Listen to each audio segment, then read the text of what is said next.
Well, tonight on the podcast, ladies and gentlemen, there was an article in Vox. They're trying to diagnose why black men have walked away from the Democrat Party. And we want to go through what they're saying, why brothers like myself and many of you who could be listening, why we don't even fool the Democrat Party whatsoever. So let's go ahead and check that out. As you can see, they say 3 theories why Democrats have lost support among black men. They say it's an erosion that's taking place over a decade. Now you scroll down here, say for years, black men have been an integral part of the Democratic Party coalition. They say in 2012, 87% of black men backed Obama. In 2016, 82% backed Hillary Clinton. In 2020, 79% backed Biden, according to an NBC exit poll. And it says 70% have said they're backing Vice President Kamala Harris. They say, as those numbers make clear, the group overwhelmingly supports Democrats, but their loyalty has begun to wane, a shift that stretches across several campaigns. They say that attrition has something to do with the candidates themselves, but also voters' longstanding disillusionment with the party. Despite being one of the Democrats' most loyal voting blocs, some black voters have felt ignored and taken for granted as campaign promises and change have been slow to materialize. Now, They going over some things here, and they're going to explain this a little more. And I'm agree with what's right, what they're saying, and I'm going to say what's wrong. Now, a sense of economic stagnation. Now, this is actually correct. They say in 4 years, black Americans have faced the same economic challenges as everyone else, while also navigating the racial wealth and wage gaps. That mean many black families feel the effects of rising costs and inflation more keenly than their white counterparts.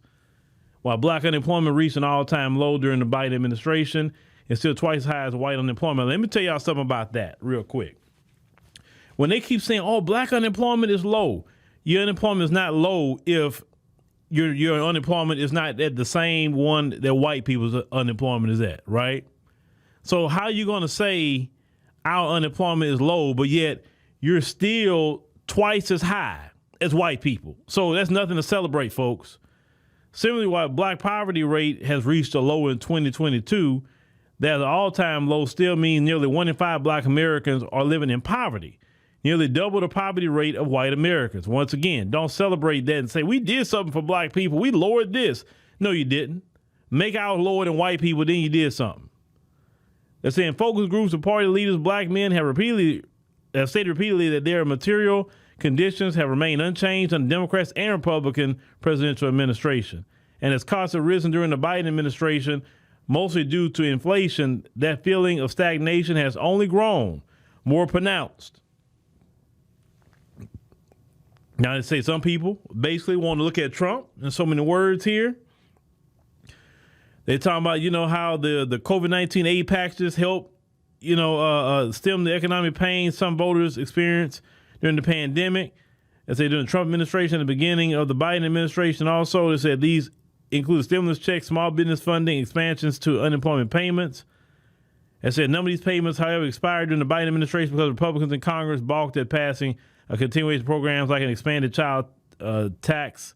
They said that left voters dealing with both higher costs on consumer goods and a drop-off in aid that could help soften the blow. They say because the first wave of stimulus check was sent out during the Trump administration also bore his name. They say some voters have been under mistaken impression that he's solely the credit for them. And say the idea has taken hold even the aid was passed by the Democratic House and the Republican Senate. And even though stimulus payments were distributed during the Biden administration as well. So let me stop there real quick, ladies and gentlemen. So that first part is 100% correct. A lot of black men are looking at our pocketbooks, okay? We're looking at our pocketbooks. We're saying, wait a minute, we need more money in our bank accounts. You had 8 years of Obama. He didn't get rid of racism. Matter of fact, racism increased during Obama. Black people was attacked more during Obama than they were during Trump because I covered the stories of when these things were happening to black people, right? He had 8 whole years, did nothing for black people. You look at Biden-Harris. They're going to be basically 12 years of Democrat rule. And look at where we are at today. In the short 4 years that Donald Trump had, people are lamenting and wanting that back. They wanting that economy back. That's what they're wanting. A lot of black men said, hey, I was doing good during Donald Trump's office when he was in there. So maybe I want to consider that, not because I like Donald Trump, not because I like Republicans, but because I like my pocketbook. But the Democrats have made so many fatal mistakes with black men. So let's go on and continue what they say would be the second reason, in their opinion, why a lot of black men just saying, nah, to hell with the Democrat Party. Let's get back into it. So they say resistance to the growing social liberalism of the Democrat Party. I would agree with them on that. I've talked about that a lot. Most black people, not black men, but most black people are socially conservative. They're not extreme radical liberals. Let's say another dynamic at play is the more conservative attitudes, is say among some black voters on social issues. In particular, the Democrats have shifted leftward on LGBTQ rights. It's just over a decade ago, Obama was hesitant to back same-sex marriage. Some of these voters have chaffed at the party's current stance. Say this cycle, Republicans have ramped up attacks on LGBTQ rights, particularly those targeting trans people, and that may be resonating with certain voters, including black men. And one attack ad that say on Harris that played during football games, the Trump campaign have gone after her support for funding gender-affirming surgeries for trans inmates. Say something that should be noted that prisons also offered under Trump. Say Kamala is for they, them, President Trump is for you. Well, I never heard Trump say, because what's on the books is on the books. I never heard him say, hey, guys, we were paying for that. This is what we're going to do. I never heard them, but she was on video supporting that. Now, they say Charlemagne, they said an influential media personality and one of the hosts of the syndicated radio show The Breakfast Club has described the ad as effective. They say other voters have spoken of Democrat support for gay rights as a problem. They said that's when I left Democrats alone. One voter identified as Jay said knowing the legalization of gay marriage, a milestone made possible by the Supreme Court but celebrated by Democrats, was his tipping point away from the party. He said those socially conservative viewpoints can extend to gender as well. Say when it comes to Harris's candidacy, specifically, sexism might be a real issue for some voters, including black men. They said there are traditional values that come out of a lot of black homes that are still around, even though many black males are raised by a mother, by a matriarch. It said not every black man was raised by a woman. They were raised by their mom and their daddy. So there's still this notion that women have a certain place in society. And I will say this much about that. There are women that feel that way too. There are women that feel that way. Not just some men. There's some women that feel that way too. Because some women who say they know women. They don't want women in that kind of position dealing with war and all those other leaders. I'm just saying what some women say. Now, say Cliff Albright, he's the executive director of the Black Voters Matter Fund. That say notes that he heard the sentiment from a small percentage of voters he's spoken to. He said you got some percentage that will come out and tell you, he said, like in your face, I don't think a woman should be president. And once again, ladies and gentlemen, that is a sentiment with some people, not just some black men. Now, on the second point about them going so far left, it's not just LGBT. Now, the framing of that is no, that's one part of it.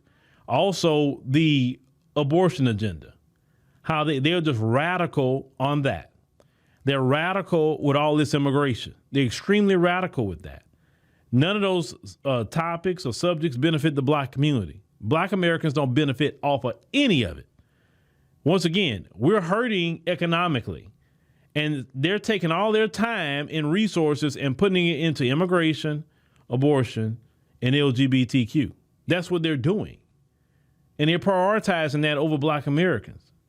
So as a black man, we have no place in that party. None. That's why no self-respecting black man could be a part of the Democrat Party at this point. Now, you got some black men who don't respect themselves, and that's fine. That's their business. But I'm talking about those who do respect themselves. Now, let's go back and see what their last thing they're claiming here.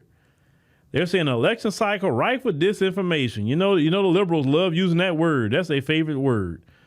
They say a problem only amplifies Democrats' struggle is the rise of disinformation. They notes that influencers on the right have seized on real concerns black men may have, like economic frustration, to advance false messages by Harris and Biden have accomplished anything to help members of this group. They haven't accomplished anything. I mean, show me what have they done specifically to benefit black men that we could say, oh, yeah, they did that and helped us out, right?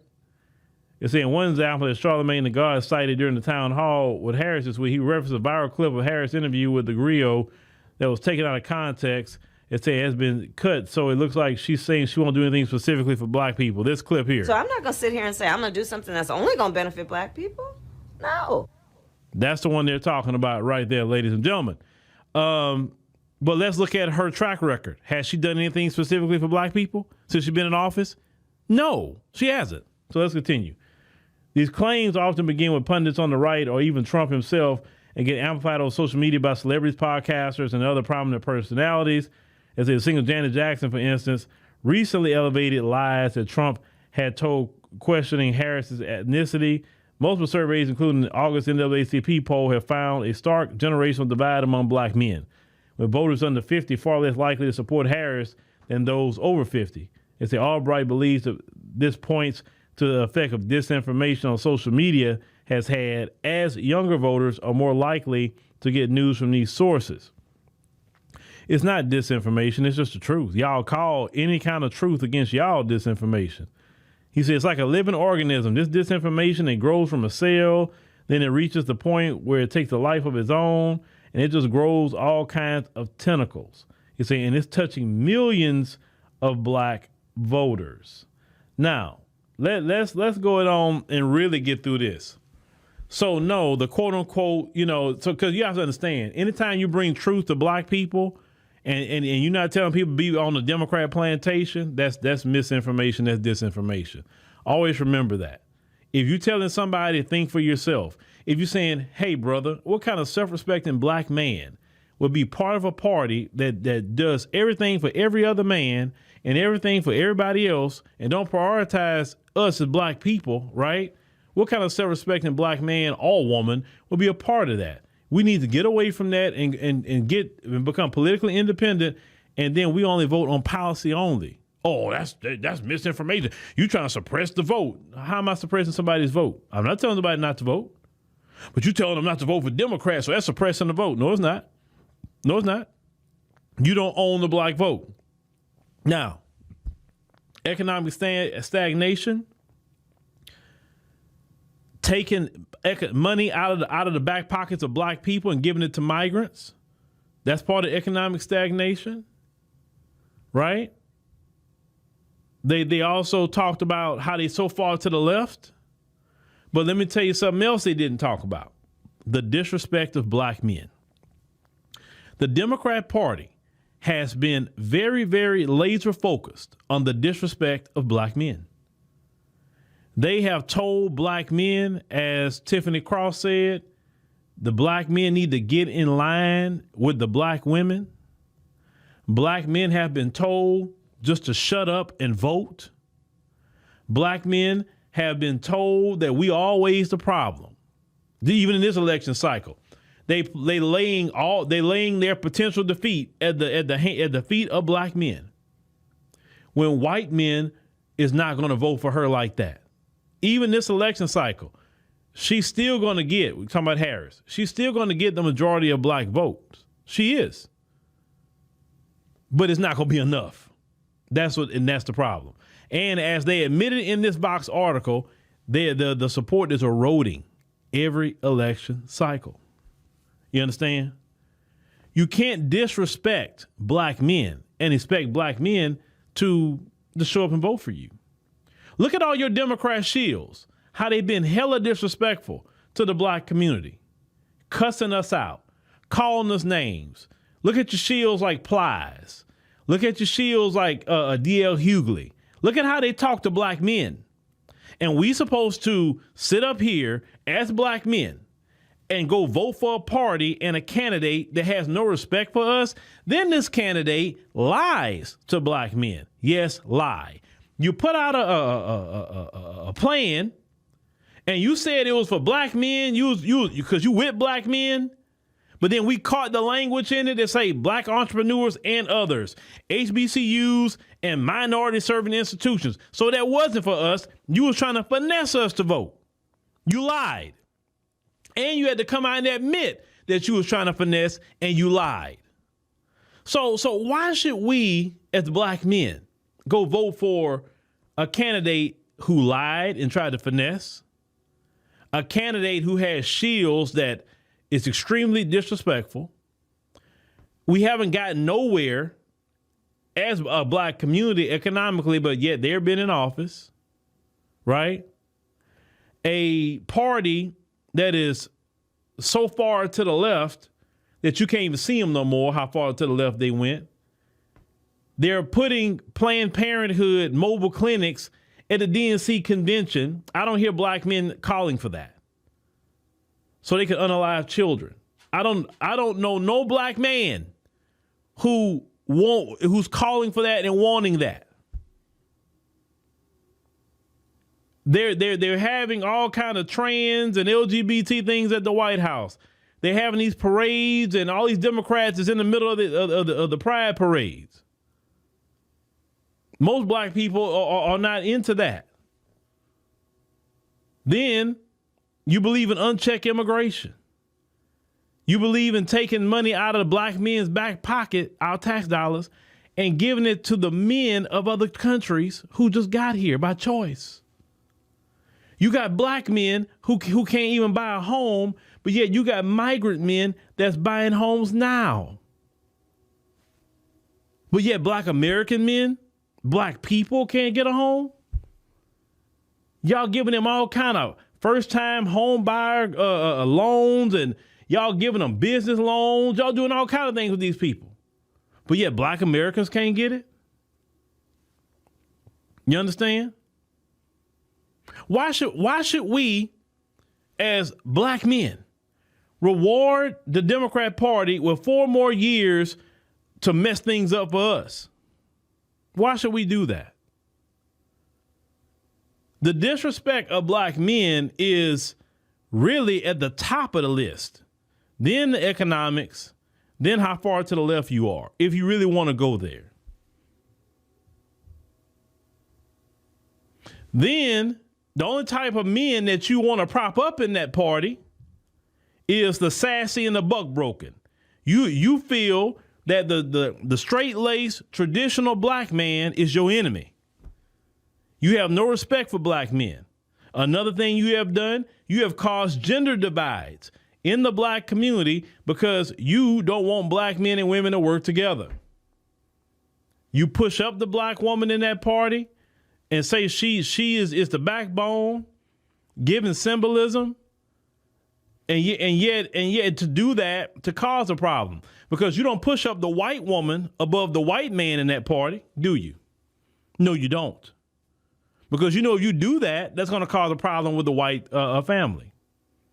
You only do that to the black family. And black men say, look, if we are not in this party, we're not subject to all of the tricks and all the crap they do. So that's the freedom of it. We can't listen. You can't change somebody else's house within. And black men say, look, we gonna get our stuff, pack up, we out. Now we the captain of our ship now. Now you got to come to us now if you want something. You feel me? That's where the power lies. You come to us, not beg them, come to us. We don't need to be talking to any of you. You need to come talk to us, and we'll make a decision what we want to do. I just got my paper right here in the mail about who's all on the ballot in my area, right? And I said, okay, that's all who's on the ballot. Okay, all right. So definitely for us here, Monday, I will be voting on Monday. And I promise you, I'm looking at right here on the presidential ballot. You got Trump, Kamala Harris, Chase Oliver, and Jill Stein. Because you got Republican, Democrat, Libertarian, and Green Party. So right off the bat, I'm not voting for Harris. That ain't happening. So I got 3 candidates to choose from. It's just that simple, at least on the top of the ticket. But black men are just not putting up with the disrespect. Black men not putting up with any of it anymore. And I'm proud of black men. Brothers, I'm proud of you. You're finally getting it. You're finally saying no more to this treatment. In the mainstream media, we're letting you know up front, leave us alone. If she loses the election, then maybe the Democrats can go back to the drawing board. And I would tell to the Democrats, get away from being extremely far left. Go back to the center. Drop all that stuff you're doing.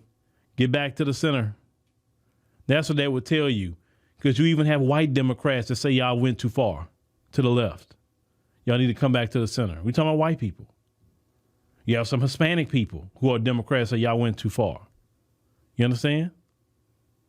The black men not playing with them, and that's good. That's why every other day they talking about us as black men. Black men, you are making a difference in America. And they basically saying the 2024 election is going to be basically on black men. If black men don't show up for her, she lose. And if black men show up for her, she win. So you think she would be, doing what's right, but she's still playing the same games, finessing, lying, the shields doing the most. I'm like, y'all won't get it until this woman loses this election, huh? And if she lose, you better believe I'm downloading every video y'all shields crashing out, because I will enjoy playing those crash out videos. I really want to see those crash out videos. I want to see the cuss outs. Oh my God, it will be comedy hour for me, ladies and gentlemen, because they're gonna crash out like they did in 2016.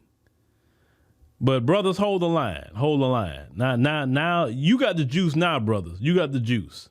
And now since you got it, it's time you guys start making demands. You want our vote? We need an anti-black hate crime bill. We need reparations in the form of cash payments, just like you gave them migrants, cash payments. And we don't want to see no lift-all programs, because we can't close the wealth gap with lift-all programs. No. Reparations can end the wealth gap. And if you're not willing to do reparations,